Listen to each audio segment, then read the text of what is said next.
Welcome to another video from Dr. Lock. Here we go again. Anyway, back on the road.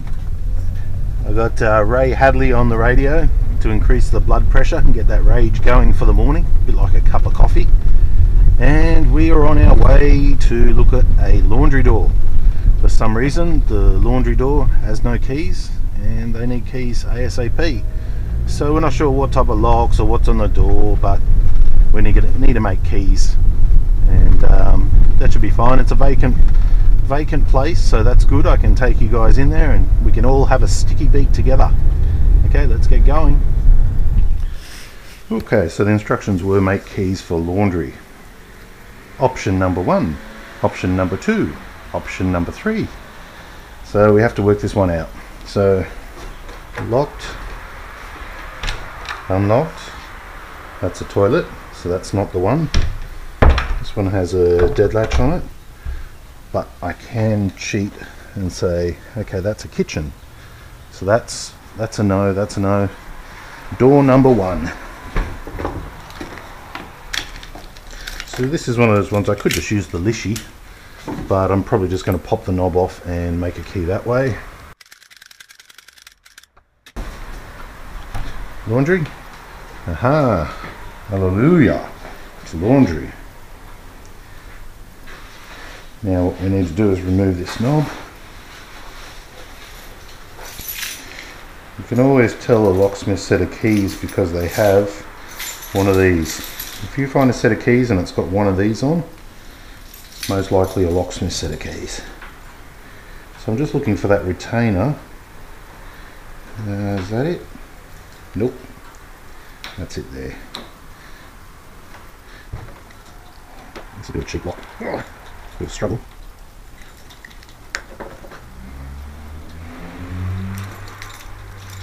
So finding that magic push in. There we go, we've got him.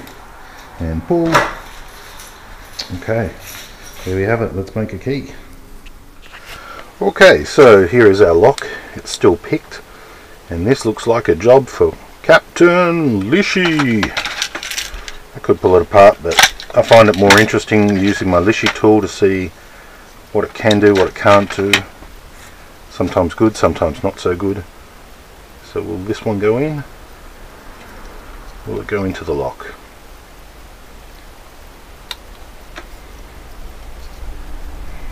Finding a lot of resistance. Ah, it's in. Okay. Now it's still in the pick state, so we've got our pins trapped. Let's see what we can find out here. Okay, so 4, just over 4, and now under 4. Let's take that as a 4. First position is a 4. I can't move my pick anymore. Make sure it's in there. Okay, I'm looking at a 2.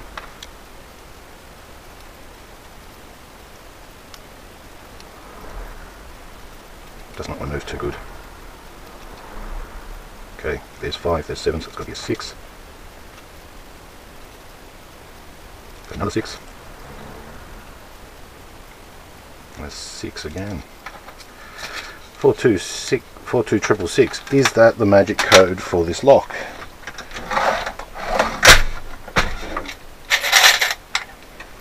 Couple of keys. Let's find out. Okay. That one, you got time to load, you got time to clean. We don't want to update. Okay, go favorites, that's my card. I use this card a lot. I'm using Lockwood spacing, and some of these cheap ones, they're not exactly Lockwood, but we'll see how we go. If not, I'll do it by hand. I'll do it the way I probably should have done in the first place. 42666, and we'll just throw a 3 in the end there so it doesn't complain about not having enough digits. I've got it select on any jaw, but I'll go back to A. A is a good one.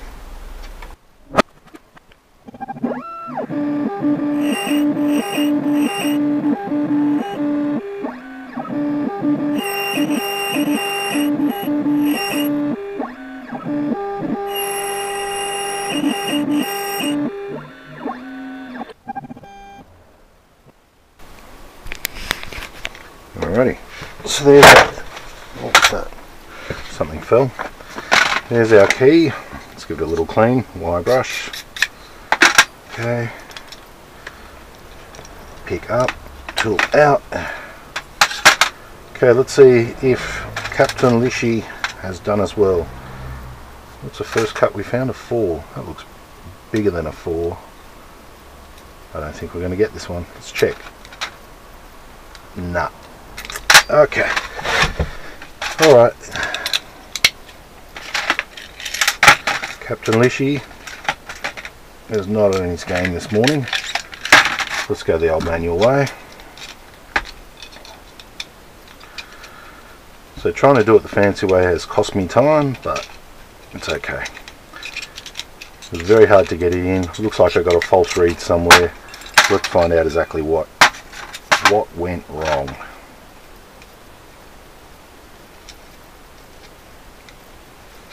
Take the circlip off. Choose off. Give it a quick pick. With my $10 pick gun from eBay. Boom, boom. Okay, now my magic follower, the one that I actually made for this exact encounter, so it can just take the whole tailpiece and straight over the top. Okay, so let's see where we went wrong. Did we get any of them right? Okay, so we got the first, they're a bit high, and that one's a bit low. That's not very good, is it? Good thing about it is, booyah, we just dump them all. So what do we have? A 4266. Because it's just a matter of making keys, we can just dump them, put in the pins that we've already cut to, so that way I'm not wasting a key blank. Don't want to waste key blanks, they cost me money, and there's no reason to keep this original code if everybody's lost the combination. If everybody's lost the keys, what's the point? While I'm rebuilding the lock, might as well just recut another one, and cut, and cut. That'll give me 2 keys by the time I'm finished.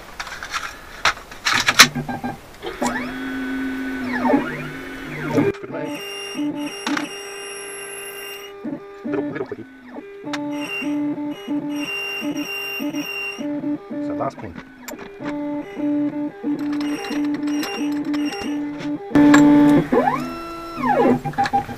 Now here's a little trick. A lot of people like to use a file at this stage.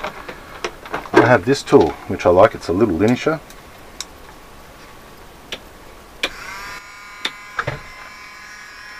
So what I can do is I can pull it back and just lift that last pin using a key blank. The last pin. So that took some of the top off, and it also put a chamfer on it, like they do the Chinese locks. Now I'm just going to hit it on an angle. It's going to spin violently and only put a nice edge on it. Now can you see how nice that looks?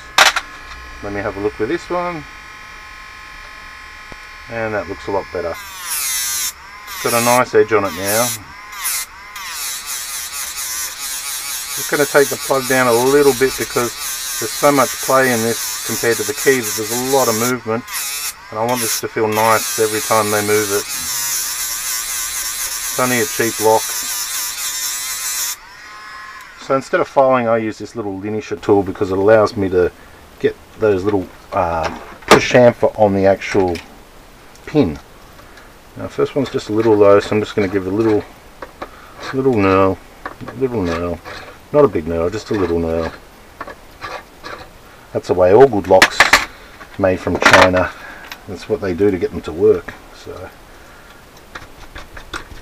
bit of a clean, and I bet you now it's going to turn effortlessly and smoothly. That no resistance at all. Beautiful. Now let's check if our springs are bad.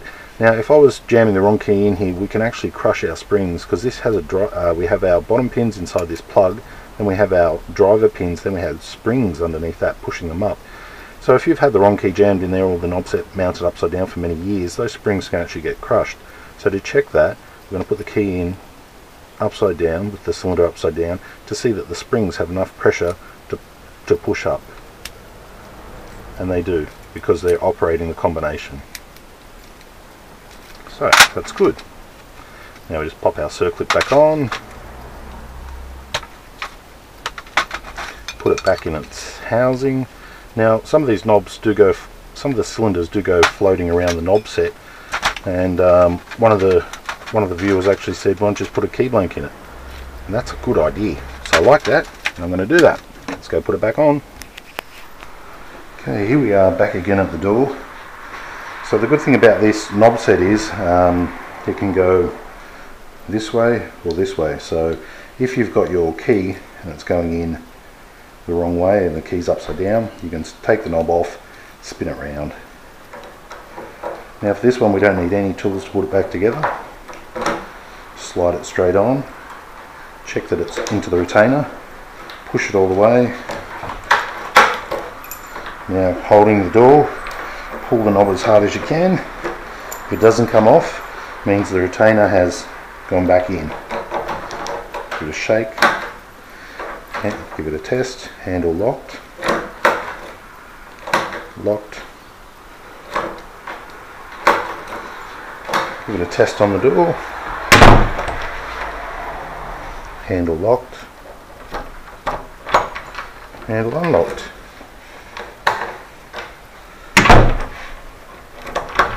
And we are done. Now we have keys for a laundry. Okay, thanks for watching. Leave your comments below.